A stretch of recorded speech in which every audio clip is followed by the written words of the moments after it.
मधुबनी जिले में सभी राशन कार्ड की होगी ई-केवाईसी। रहिका में 154 पीडीएस दुकानों पर 56,068 राशन कार्ड की ई-केवाईसी शुरू।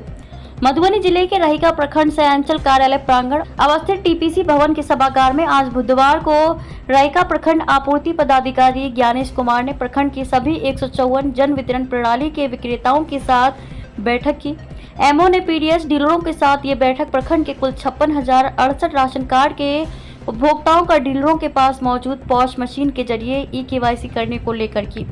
बैठक में उपस्थित प्रखंड के पीडीएस डीलरों को संबोधित करते हुए एमओ ज्ञानेश कुमार ने कहा कि बिहार सरकार की ओर से राज्य के सभी राशन कार्ड धारियों के लिए एक आवश्यक सूचना जारी की गई है। राज्य सरकार के द्वारा जारी की गई इस महत्वपूर्ण सूचना के अनुसार सभी राशन कार्ड धारियों के परिवार के सभी सदस्यों के लिए ई-केवाईसी कराना आवश्यक होगा। इसका मतलब ये होगा कि राशन कार्ड धारियों के सभी सदस्यों की पहचान और वेरिफिकेशन अब डिजिटल रूप से होगा। ई-केवाईसी नहीं कराने वाले राशन कार्ड धारियों का राशन कार्ड बंद हो जाएगा। इसकी जिम्मेदारी राशन कार्ड धारियों की स्वयं की होगी। इस संबंध में प्रखंड के सभी जन वितरण प्रणाली के विक्रेताओं को अदो हस्ताक्षरी के द्वारा पत्र भेजकर अपने सभी उपभोक्ताओं का ई-केवाईसी पास मशीन के जरिए करने के निर्देश भी जारी किए गए हैं। बैठक में विजय कुमार कार्यपालक, अरविंद कुमार सहायक, जय नारायण यादव, फिरोज आलम, अब्दुल रहमान, संजीव झा सहित प्रखंड के सभी डीलरों ने भाग लिया। रहिका से धर्मेंद्र यादव की रिपोर्ट। सर, आज आप पीडीएस दुकानदारों के साथ बैठक किए हैं, इसमें क्या दिशा निर्देश दिया गया?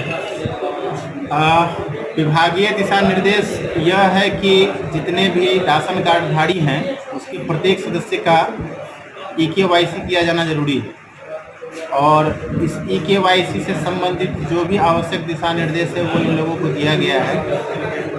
विभाग का निर्देश यह है कि जो राशन कार्डधारी वास्तविक हैं या जो राशन कार्ड धारक राशन कार्ड के जो सदस्य वास्तविक हैं उनको ही राशन का लाभ मिलना चाहिए।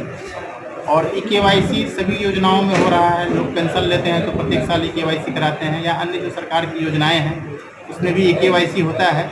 तो उसी के परिप्रेक्ष्य में ये राशन कार्ड का भी ई-केवाईसी से संबंधित काम के लिए विभाग द्वारा निर्देश दिया गया है। कल विभागीय सचिव महोदय का वीडियो कॉन्फ्रेंसिंग था। उस वीडियो कॉन्फ्रेंसिंग में सचिव महोदय के द्वारा जो निर्देश दिया गया है उसी निर्देश के अनुपालन के लिए सभी भी विक्रेताओं को युद्ध स्तर पर ई-केवाईसी के लिए निर्देशित किया गया है और कहा गया है कि 15 दिन के अंदर वो जितने भी राशन कार्ड धारक हैं उसका ई-केवाईसी सुनिश्चित कर लें। उसमें कुछ तकनीकी समस्याएं आएंगी, जैसे जो मर गए हैं उनका नहीं हो पाएगा या जो शादी होकर चली गई है उनका नहीं हो पाएगा या फिर जो बाहर रह रहे हैं इन लोगों को कहा गया है कि भाई उस कार्ड धारक से संपर्क करके उनको बता दिया जाए कि भाई जहाँ है वहीं पर ई-केवाईसी करवा लें। प्रोसेस में जो विक्रेता का ई-पोस मशीन है उस ई-पोस मशीन में लाभार्थी सत्यापन या बेनिफिशियरी वेरिफिकेशन सेगमेंट में जाके राशन कार्ड नंबर डालने के बाद उस राशन कार्ड के सभी सदस्यों का नाम उसमें आता है और उसके सामने में किनका ई-केवाईसी किया हुआ है और किनका नहीं किया हुआ है वो उस पर अंकित रहता है। जहां जिस सदस्य का नॉट वेरीफाइड लिखा हुआ होगा उसी का वेरिफिकेशन करने के लिए विक्रेताओं को निर्देशित किया गया है और इसको युद्ध स्तर पर किया जाना है। इसी से संबंधित विक्रेताओं को अवगत कराया गया है और आशा करते हैं। प्रतिदिन का जो प्रतिवेदन है वो अनुमंडल पदाधिकारी को जाना है और ये बैठक अनुमंडल पदाधिकारी महोदय के निर्देश पर ही किया गया है। तो दैनिक प्रतिवेदन विक्रेताओं के द्वारा जो दिया जाएगा वो अनुमंडल में प्रेषित की जाएगी और हम लोग अपेक्षा करते हैं। विक्रेताओं के द्वारा आश्वासन भी दिया गया है कि वो लोग 15 दिन के अंदर में जो है ई-केवाईसी का संपूर्ण काम निष्पादित कर लेंगे। जो लाभुक सर छूट जाएंगे ई-केवाईसी कराने से, ऐसे लाभों को क्या होगा सर? नहीं, ई-केवाईसी तो राशन कार्ड में कराना ही होगा, चाहे वो किसी भी परिस्थिति में हो। अब जैसे राशन कार्ड में बहुत सारे सदस्य ऐसे हैं जो वृद्ध हैं जिनका अंगूठा फिंगरप्रिंट से बायोमेट्रिक करके ही वो जो है सत्यापन होना है।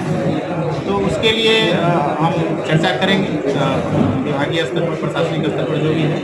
तो अभी जितना मैक्सिमाइज हो सकता है वो करने के लिए निर्देशित दिया गया है। या जो प्रवासी हैं बाहर रह रहे हैं उनके परिवार को यह सूचित करने के लिए विक्रेताओं को कहा गया है कि आप उनको सूचना दे दें कि जहाँ है वहीं पर ई-केवाईसी करवा लें। बाकी जो छूटे हुए लोग होंगे किसी तकनीकी कारणों से जिनका नहीं हो पाएगा ई-केवाईसी के लिए उस पर पत्राचार किया जाएगा।